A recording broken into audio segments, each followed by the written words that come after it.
Hello friends, నమస్తే. నా పేరు చంటి. మన గవర్నమెంట్ హై స్కూల్ పిల్లలేమో వచ్చి చెరువులు కానీ వెళ్ళడం, చేపలు కానీ వెళ్ళడం, గడ్డలు పడి చనిపోవడం అలా అయితే చాలా జరుగుతుంది. మనం ఈ రోజు రేపు చూస్తూనే ఉన్నాం. పిల్లల్ని, తప్పిపోయిన పిల్లల్ని, అలాంటి వాటిలన్నిటిని మనం ఈ రోజు ఆపాలి. వీడియోలోకి వెళ్ళిపోదాం. గవర్నమెంట్ హై స్కూల్ తీసుకుంటే స్టూడెంట్స్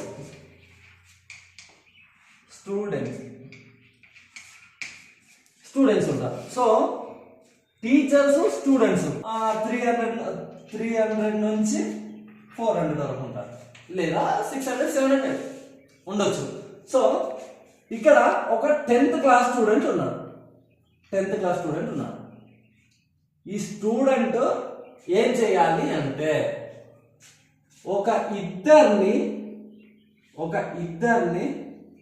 9th క్లాస్ స్టూడెంట్ని, ఇక్కడ 10th క్లాస్ స్టూడెంట్ ఉన్నాడు, ఇద్దరిని 9th క్లాస్ స్టూడెంట్ని గైడ్ చేయాల్సి ఉంటుంది.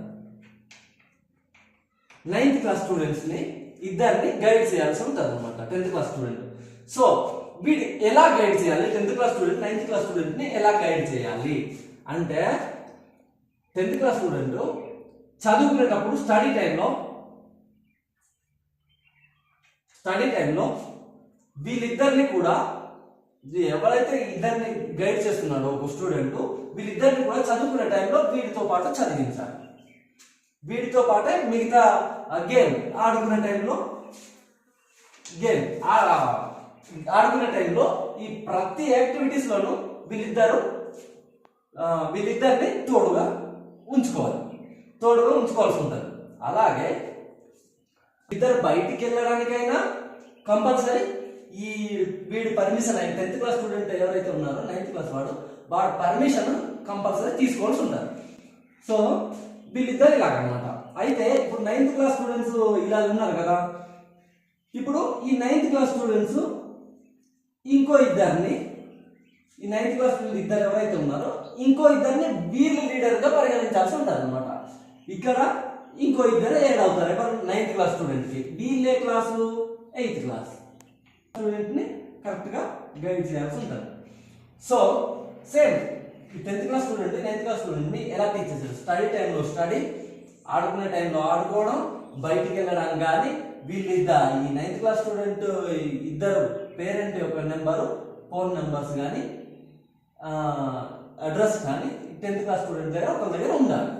సో ఇలా చెప్పుకుంటూ పోతే ఈ 8th క్లాస్ స్టూడెంట్స్ వచ్చి ఇద్దరు ఉంటారు కదా, ఈ 8th క్లాస్ స్టూడెంట్స్ ఏమొచ్చి ఈ 7th క్లాస్ స్టూడెంట్కి లీడర్గా ఉంటారు. స్టూడెంట్స్ 6th క్లాస్ అన్నమాట. ఇలా స్కూల్ మొత్తం, హై స్కూల్ మొత్తం ఒక ఆర్గనైజ్డ్గా ఉంటుంది. ఇప్పుడు లీడర్షిప్ వహిస్తాడు అనమాట. 10th క్లాస్ వాడు 9th క్లాస్ వాడికి లీడర్గా ఉంటాడు. అది కూడా ఇద్దరికి మాత్రమే. ఇద్దరినే గైడ్ చేయగలడు. వాళ్ళిద్దరినే కరెక్ట్గా చదివించగలడు, మోటివేట్ చేయగలడు, సో ఏదైనా చెప్పగలడు, మిగతా యాక్టివిటీస్ కూడా చేయించగలడు. స్టూడెంట్స్ అందరూ ఎవరికి వాళ్ళు లీడర్షిప్ వహిస్తారు. సో స్కూల్ మొత్తం ఒక ఆర్గనైజ్డ్గా నడుస్తుంది. ప్రతి ఒక్కటి పిల్లలే గమనించుకుంటారు, వాళ్ళే రక్షించుకుంటారు. ఎవరు తప్పిపోరు, పరిణామం కూడా జరగడానికి ఆస్కారం ఉండదు.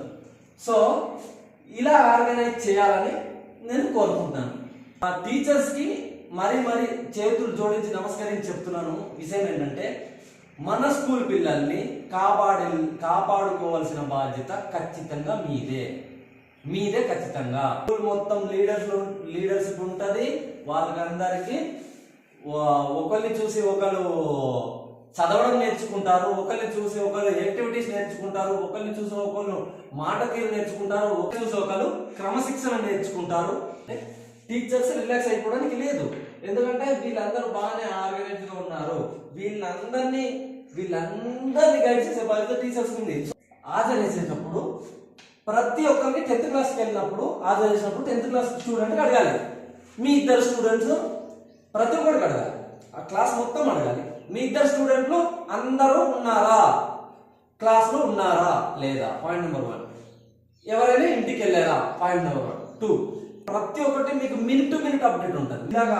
ఇలా చేస్తే బాగుంటుందని నా ఉద్దేశం అన్నమాట. ఇలా నడిపించుకుంటే మన స్టూడెంట్స్ మన కళ్ళ ముందే సంతోషంగా వాళ్ళు ప్రొటెక్ట్ చేసుకుంటూ వాళ్ళే ఆర్గనైజ్ చేసుకుంటూ చాలా చక్కగా ఉంటారని నా ముఖ్య ఉద్దేశం. Thanks for watching. చాలా మంది తీసుకెళ్ళాలి వీడియో అనుకుంటున్నాను. సో అది మీ చేతిలోనే ఉంది. Please like, share, subscribe my channel. నేను మీ చంటి. Bye bye.